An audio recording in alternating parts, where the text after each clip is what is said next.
and welcome to another video, and today I'm in Sunderland. These booming things in the sky. Whoa, check out the Mecca Bingo. And the toy shop is actually a pub, not a toy shop at all. The building here must have been something of some significance, but it's not doing anything anymore, it's all boarded up. Got a museum over there and then these rather pleasant gardens. If this guy could speak, he'd be saying, "I am the walrus." It's erected to commemorate the calamity which took place in the Victoria Hall in Sunderland on Saturday 16th of June 1983, by which 183 children lost their lives. It's in a kind of glass box as well.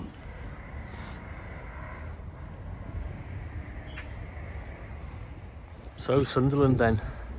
Sunderland's a city, got its city status in 1992. It's got a population of about 170,000 and people locally are known as Mackhams. Here on Frederick Street, these are like Georgian architecture, isn't it? Someone will put me right on that, but quite pleasant really. Ahead is the old post office, and that is a fantastic building.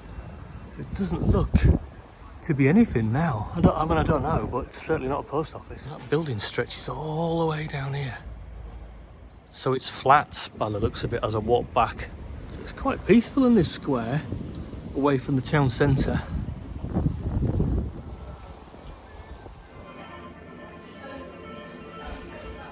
Quite intrigued by this building here, but God knows what it was, or what it is now.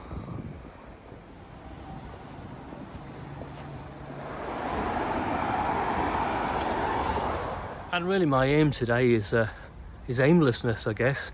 Just wandering around the city centre and areas around it, just to get a sense of what it's like. You're never going to guess what this building's called. It's called the Eagle Building. Well House, site of the home of James Field Stanfield, 1749 to 1824. And I bet you bloody didn't look like this back then. No, it didn't. The building I just showed you there is the Exchange Buildings. This is Bodlewell Lane, site of the Bodlewell, old Sunderland's main water supply for the 17th, 18th and 19th centuries. Again, it's changed, but for the worse probably. Ferry landing, in use as a crossing as early as the 7th century. The fare was 1/2 penny from the 18th century right up until its closure in 1957.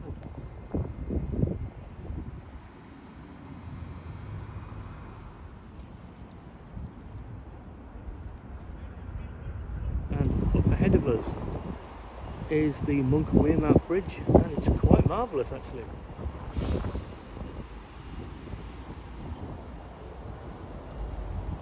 So we're here at Pam's Bank, where ships were born.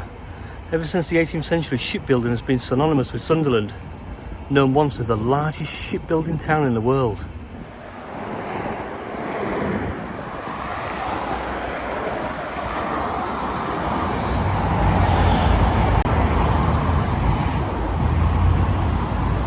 The Wearmouth Bridge first opened in 1796.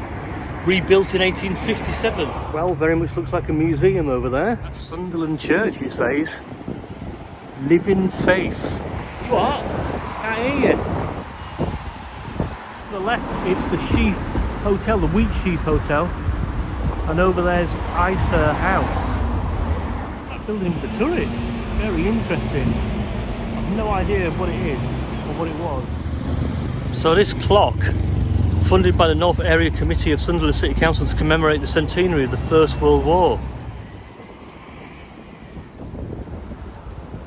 So I guess no trip to Sunderland would be complete without having a brief look at the Stadium of Light here, home of Sunderland AFC. Ahead of us is Bob Stokoe, which will leave many Leeds United fans watching very vexed indeed, and you know why. Now I'm not sure what this bridge is called. It's next to St Peter's metro station, And yeah, of course, probably forgot to say, Sunderland has a metro link.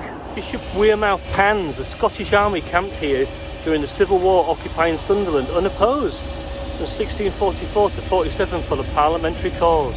It's a bit of a beast. It's St Mary's Catholic Church.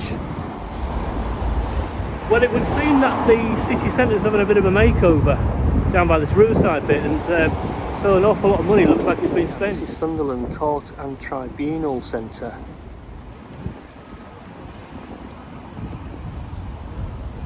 The sculpture I just showed you is a sculpture by Ray Lonsdale, who's famous. There's lots of these sculptures around County Durham and the North East.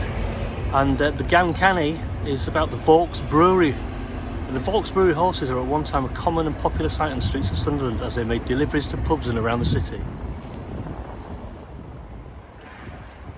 The building I showed you ahead was the site of Peacock Inn, a renowned hostelry, renamed the Londonderry Arms at one point, and then restored for the people of Sunderland in 2017.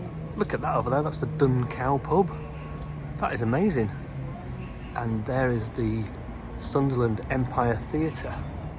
And this is Sunderland Minster. I had no idea it had a minster. Bishop Wearmouth Village Green, a medieval settlement. Check this out. It's got Technical College written on it. Obviously not a technical college now, it's got some nightclub underneath it, but it's marvellous. And opposite that Technical College building is the Sir John Priestman College Library. Are you coming out? Do you want the world to know? Some incredible buildings in Sunderland. This says it's the Priestman. It's part of the University of Sunderland. That's a decent looking place, that, the Gunners. Check out the front of this tattoo studio. Very nice. Very cool.